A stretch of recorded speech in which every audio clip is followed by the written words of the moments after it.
Train যাত্রা শুধুমাত্র গন্তব্যে পৌঁছানোর জন্য নয়, এই যাত্রা হলো মাঝপথের গল্পগুলোর জন্য।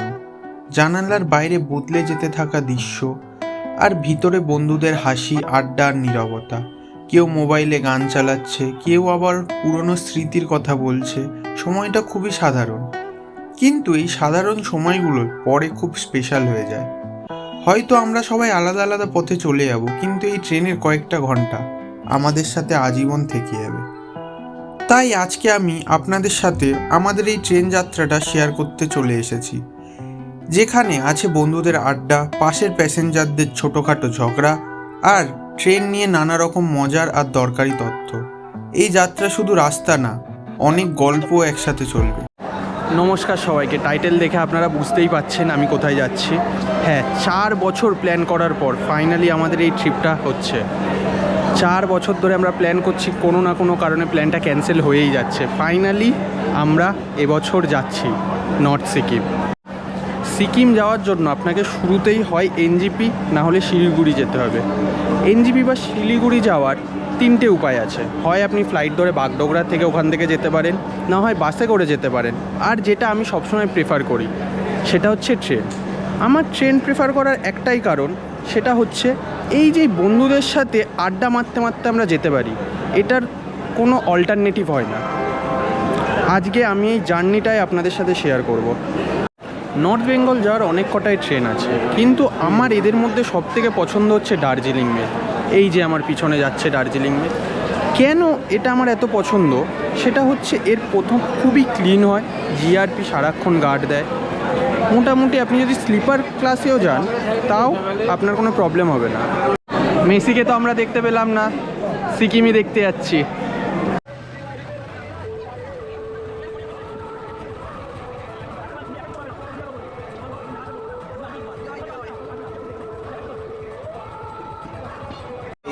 বাই কলকাতা।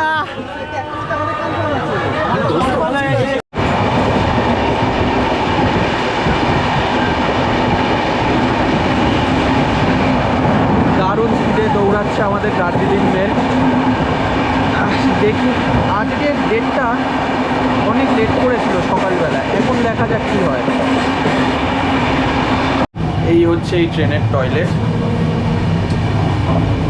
আপাতত পরিষ্কার, এটাকে পরিষ্কারই বলা যায়, কারণ একটু পরে যা অবস্থা হবে সেই তুলনায় এটা অনেক পরিষ্কার।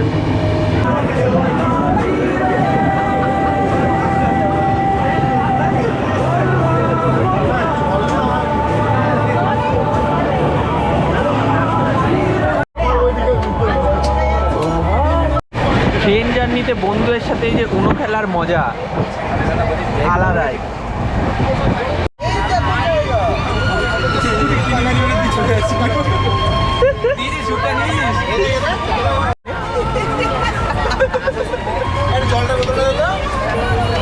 আমি এত ডায়লগ মারছিলাম, আমাকে +8 দিয়ে দিয়েছে। 7, 8। Thank you, thank you. এইবার আসছে আমাদের ডিনার।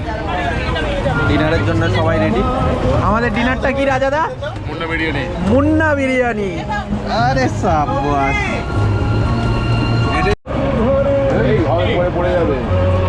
টেস্ট তো আছে মুন্না বিরিয়ানির, হ্যাঁ কি না? 72।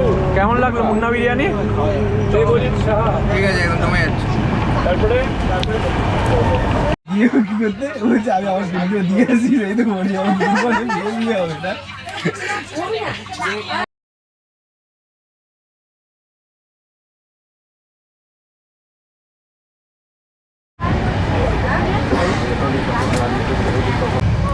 এখন 1টা বাজে। আমরা অনেকক্ষণ ধরেই গল্প আড্ডা মারছিলাম, দারুণ জার্নি কাটছে, কিন্তু এখন শোয়ার সময় চলে এসেছে। পাশের লোকেরা অবজেকশন করছে আমরা এত হাসাহাসি করছি। আজকে ঘুমালাম, কালকে সকালবেলা উঠে দেখি কত অবধি পৌঁছায়।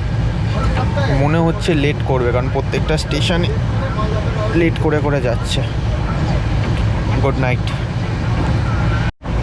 এই ট্রেন জার্নিটার হাফ কিছু আমি রেকর্ড করতে পারছি না, কারণ বন্ধুদের সাথে বুঝতেই পারছেন কী ধরনের কথা হতে পারে, কিন্তু এইটুকু আমি বলতে পারি আমার লাইফের one of the best train journey.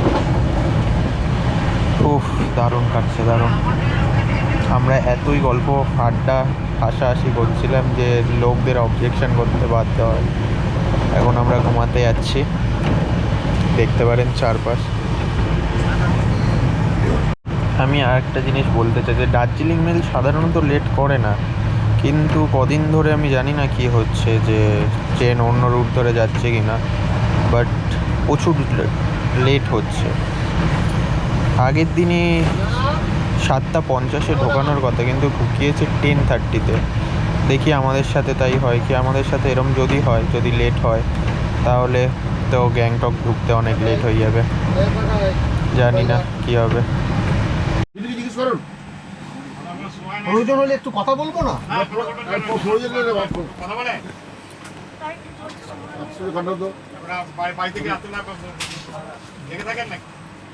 এটা বাড়ি নয়, এটা ট্রেন। একটা প্রয়োজনীয় কথা বলতে পারবো না? ঘুমানোর সময় ঘুমাই না আমি, প্রয়োজনীয় কথা বলতে তোর মাকে ডাক।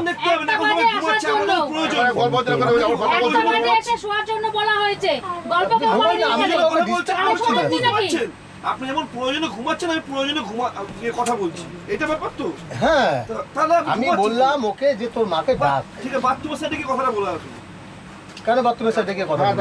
কথা বলবেন না চাচি, আমি কন্টিনিউ বলে যাচ্ছে, বলেই যাচ্ছে। ওকে বলছি কাকা তোর মাকে একটু ডাক। এটা শুনে বলেন তো, এতক্ষণ ধরে এটা বলছিলেন? হ্যাঁ, এটাই বলেছি। আর কি বলেছি? আর কি বলেছি? ঘুম নাই তো বলে কাউ ঘুম নাই, এরকম ব্যাপার না। না না, আপনার ঘুমের কোনো ডিস্টার্ব করিনি তো আমি। আমরা এমনি বলছি, আপনার সঙ্গে সুবিধা আছে, আগে চিন্তা না বলছেন। না না, আপনাকে কেন চিনবো? আপনি আমাকে চিনতেন। তাই তো বলছি না, তাহলে? সকালে বলে ডিস্টার্ব করছেন না। আমি কোথায় ডিস্টার্ব করলাম? আমি তো ওকে বললাম তোর মাকে ডাক, এইটুকু বলেছি। তারপরে উনি আমাকে বললেন কথাগুলো। ঠিক আছে, কিন্তু দাদা আপনি থাকুন আর চুপ করো।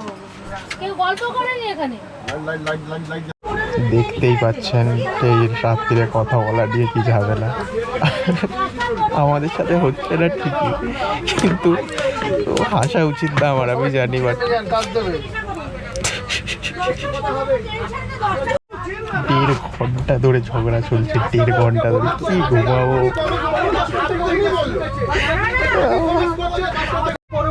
টিটি এসেছে, টিটিকে বলা হয়েছে সব ঘটনা। টিটি নিজে বলছে, বলে কেউ ক্যাচরা করে, কেউ কথা বলে, কেউ ঝগড়া, এখনো হচ্ছে। 2 ঘন্টা হয়ে গেল। এবার হাসি মজার ব্যাপার নেই, মারপিটে চলে এসেছে। লাইফের best train journey for a reason. এখন মারপিট শুরু হয়ে গেছে। একটা পুরো খালি করুন। আমরা দুজন এসেছে, তখন থেকে দেখতে পাচ্ছি ছেড়ে দেন, ঘুমিয়ে পড়লেন। বাচ্চারা নিয়ে এসছে, একটু হয়ে না। আমাদের সময় হবে নেবাবো, সময় হবে নেবাবো। আপনি টিকিট কেটে উঠেছেন, আমি যে বিনা পয়সায় যাচ্ছি। গুড মর্নিং সবাইকে। এখন 8টা বাজতে যায়। আমি বলেছিলাম যে কালকে লেট হবে, এখন দেখতে পাচ্ছি যে এখনও অনেকটাই বাকি। 7:50 নামানোর কথা, কিন্তু 8:30 মতো বেজে যাবে নামতে নামতে। উফ, কি ঠান্ডা এখানে! অলরেডি চেরি, এত ঠান্ডা লাগছে জানি না। সকালবেলা ওখানে গিয়ে কী হবে কালকে। এখানে অলরেডি এত ঠান্ডা, ট্রেনে গ্যাংটক গিয়ে বা লাচুং গিয়ে কী হবে আমি ইম্যাজিনও করতে পারছি না। এবার আমাদের সব কিছু বোঝাতে হবে। নামার সময় এসে গেছে, রাত্রে একটু বেশি ঘুমিয়ে ফেলেছি, যা হলো রাতে। দেখুন বাইরের অবস্থা, অতিরিক্ত।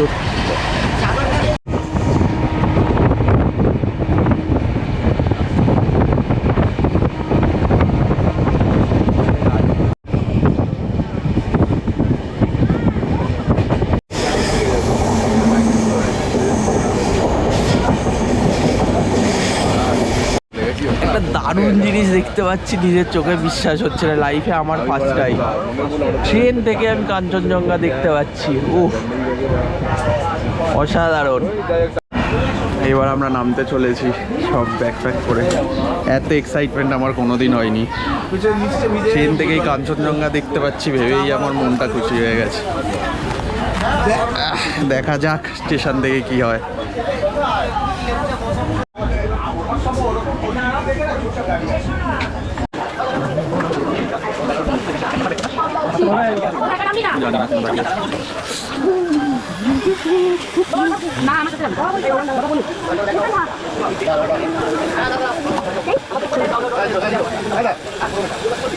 চলো চলো চলো,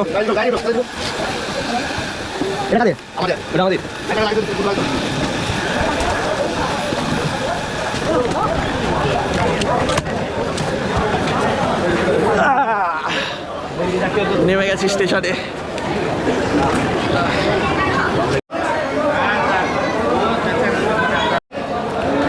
এই হচ্ছে নিউ জলপাইগুড়ি স্টেশন। কিন্তু একটা ক্যাচ আছে যে আমাদের গাড়ি হচ্ছে শিলিগুড়ি থেকে, আমরা এখন জানতে পারছি আমাদের এখন যেতে হবে শিলিগুড়ি এখান থেকে, তারপর আমরা সিকিমের জন্য রওনা হব।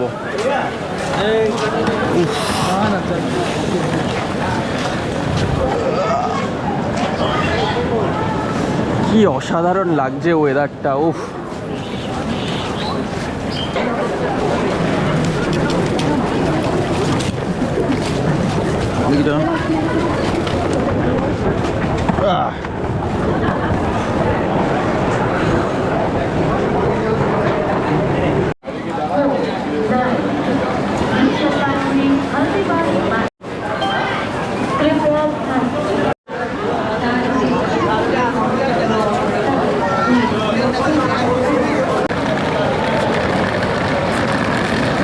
একটা জিনিসে সবাই সতর্ক থাকবে, এখানে অনেক লোকজন আসবে, বলবে যে আমাদের সাথে চলুন, সস্তায় করে দেবো, এই গাড়ি ওই গাড়ি, এই হোটেল ওই হোটেল। একদমই তাদের কথা শুনবেন না। আপনি সামনে এগিয়ে যাবেন এই রাস্তা ধরে, এই যে স্টেশন, এই রাস্তা ধরে এগিয়ে যাবেন, একটু সামনে গেলেই গাড়ি স্ট্যান্ড, টোটো স্ট্যান্ড সব কিছু পেয়ে যাবেন। আমরা ওখান থেকেই ধরবো। আমরা এখান থেকে স্ট্যান্ড থেকেই টোটো নিয়েছি, যেখানে ওখানে 350 বলছিল, এখানে সেটা 200 টাকায় হয়ে গেছে আমাদের। এই কারণেই বলছি, কারোর কোনো কথাই শুনবেন না, জাস্ট হাঁটতে হাঁটতে স্ট্যান্ডে চলে আসবেন, এখানে সবচেয়ে ফেয়ার প্রাইস আপনি পাবেন। এইখানে রাস্তা থেকে এখনও যাইও নিশ্চয়ই, এইখান থেকেও পুরো কাঞ্চনজঙ্ঘা ঠিক দেখা যাচ্ছে। জানি না ক্যামেরায় দেখতে পাচ্ছেন কি না, বাট আমরা চলে এসেছি এখন শিলিগুড়ি। এই যে ভারত পেট্রোলিয়াম পায় আমাদের গাড়ি, টোটাল 10 জন করে গাড়িতে নেয়, আমরা যেহেতু 6 জন আছি আরও 4 জনকে নিয়েছে। এর মধ্যেই চেপে চুপে আমাদের বসতে হবে, কিছু করার নেই। আমরা এখন যাওয়া শুরু করে দিয়েছি গ্যাংটকের উদ্দেশ্যে। বাজেট ট্রিপ করলে যা হয় সেটা দেখুন। সমস্যাটা যে কি, আমার যদি আরো এখানে 4 জন, বাজেট ট্রিপ। এরপর থেকে আসছে আমাদের সিকিমের আসল ভিডিও, যেখানে আমরা একে একে এক্সপ্লোর করব North Sikkim, Lachung, Yumthang valley, 0 point আর সেই নিস্তব্ধ পাহাড় যেখানে প্রকৃতি নিজেই কথা বলে। কোনো সাজানো দৃশ্য নয়, এটা আমাদের যাত্রা, আমাদের অভিজ্ঞতা, খাঁটি নর্থ সিকিম যেমনটা সত্যি। তাই সাথে থাকুন, কারণ এই যাত্রা শুধু দেখা নয়, এই যাত্রা অনুভব করার।